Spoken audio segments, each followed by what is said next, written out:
There's this networking event next week, and I honestly feel sick thinking about it. I just keep replaying this conversation I had last week by the coffee machine with the new director. I said, "Busy week?" He said yes, and then just silence. This horrible, awkward silence. I just grabbed my coffee and walked away feeling like an idiot. How do some people make it look so easy? What am I missing? You're not missing a what, Mark. You're missing a why.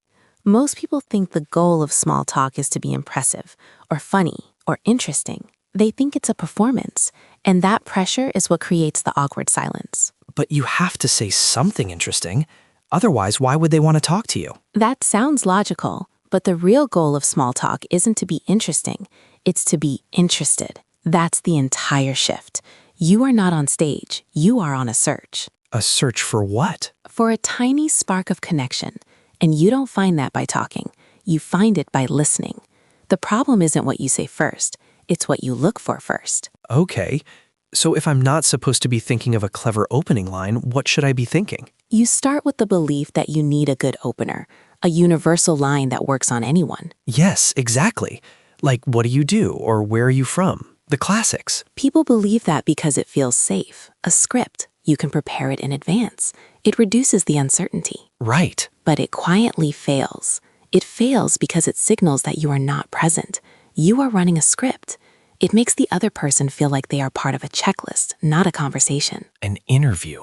That's what it feels like. Exactly. So the new way to think is this. Don't look for a line in your head. Look for a detail in your shared environment. Your opening line is almost always right in front of you.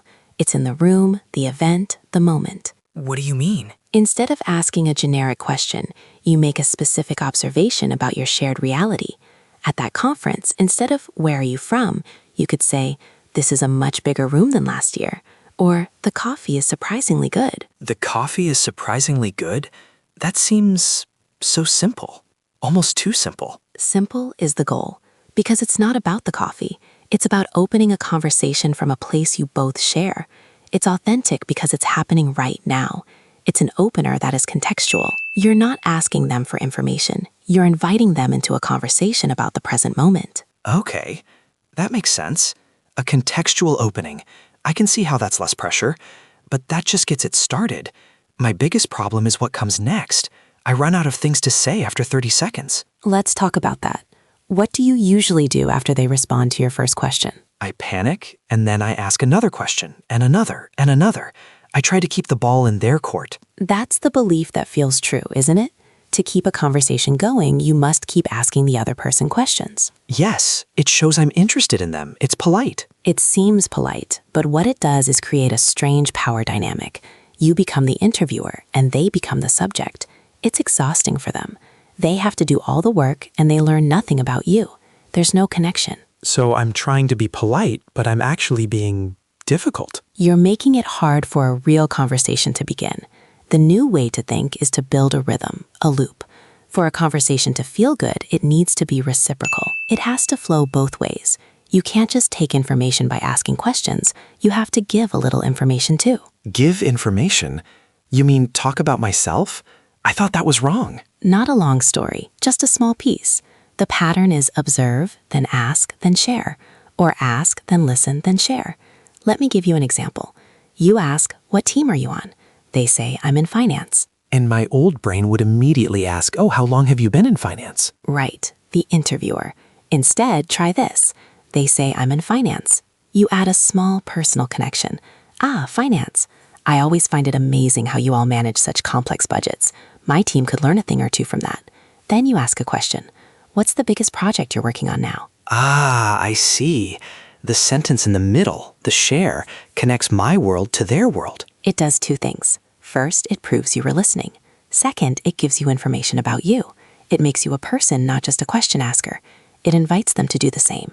It gives them an opportunity to elaborate. You're not just asking for facts, you're creating a shared space. It's a gentle back and forth. That feels much more natural. But that also leads to the third problem, the one I dread the most, ending it. How do you get out of a conversation without just walking away like I did at the coffee machine? Let's look at the common belief. You feel you need a good excuse to leave. Yes, I need to get a drink, I have to find my colleague, I have to make a call. I feel like I have to justify my escape. And why do we feel the need to justify it? Because it feels rude to just end a conversation, like you're telling them they are boring. Exactly. The belief is that ending a conversation is a negative event, a failure. But this belief makes endings incredibly awkward.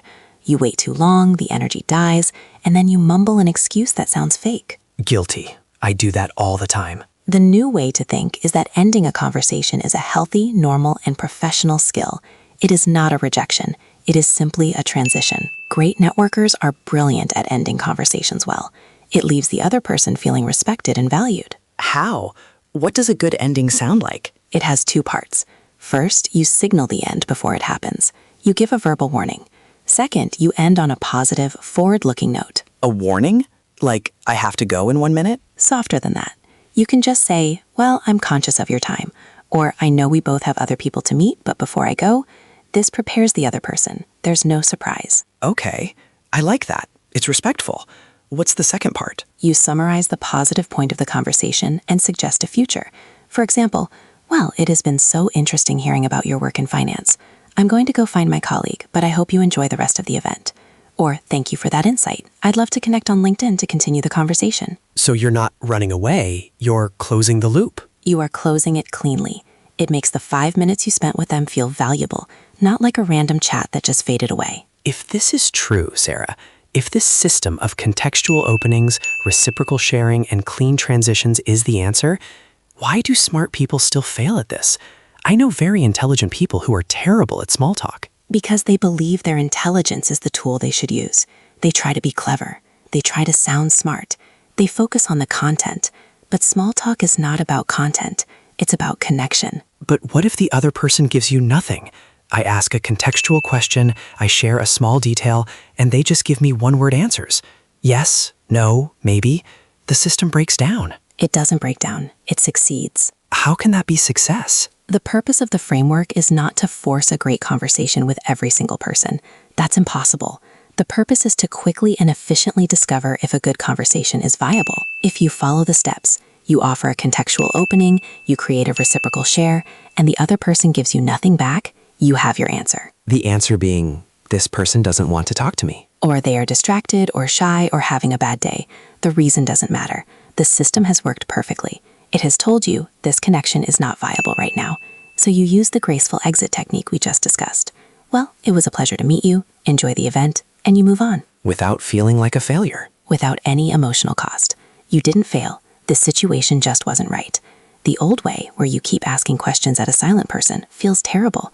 It feels like you are personally failing again and again. This way, it's just information. You've learned something and you can move on calmly. So it's a diagnostic tool, not a performance script. I'm not trying to win every conversation. I'm just trying to find the ones that are open to being started. Exactly. You are sorting, not selling. It removes all the pressure to be charming. Your only job is to be calm and curious. So let's walk through it again. I'm at the event. I see someone standing alone. My first thought is to find something contextual to say about the room or the speaker. Perfect. Not about them, but about your shared reality. They answer. Then, instead of just asking another question, I make sure the conversation is reciprocal. I share a tiny piece of information to connect their world to my world, and then ask them to elaborate on something they said. And you're listening for whether the connection feels viable. Are they offering anything back? And if they are, great, we continue the loop. If not, I make a clean transition. I signal the end, say something positive, and move on. No drama, no feeling of rejection. That is the entire system. That event next week, it feels less like a test and more like just a room full of people. And you only need to speak to one of them at a time.